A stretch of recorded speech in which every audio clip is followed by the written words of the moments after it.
The aquarium business is a multi-billion-dollar industry, but taking reef fish from Hawaiian waters has raised controversy.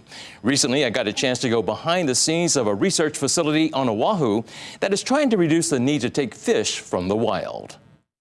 Located in Waimanalo near Sea Life Park, you'll find Hawaii Pacific University's Oceanic Institute.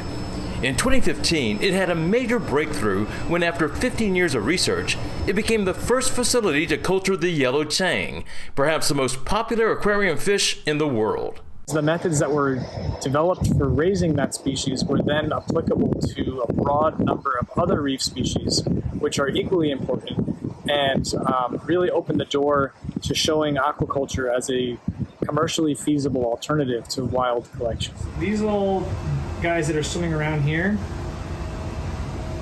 are 9-day-old yellow tang. The Institute has now teamed up with a commercial partner to produce a yellow tang on a large scale.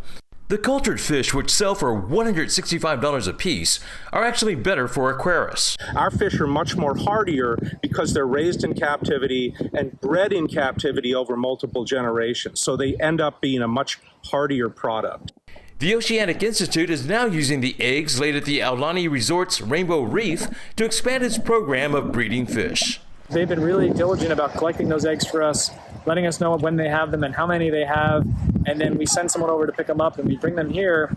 And by having access to those eggs, we've been able to raise a number of species that no one else has raised before, and that we ourselves wouldn't be able to raise because we don't have those species here. I remembered something. That's One reason the Disney Resort teamed up with the Institute was because after the movie Finding Nemo came out, there was a huge demand for clownfish. Disney wanted to be ready in case the sequel, Finding Dory, a blue tang, did the same. And it actually proved to be quite successful. The University of Florida was able to grow blue tang using similar methods that we used for raising the yellow tang here and the other species from Aulani here. Ultimately, the Oceanic Institute would like to see its breeding methods used widely enough to meet the demand of hobbyists, so fish like the yellow tang and others can live and prosper unbothered in the wild.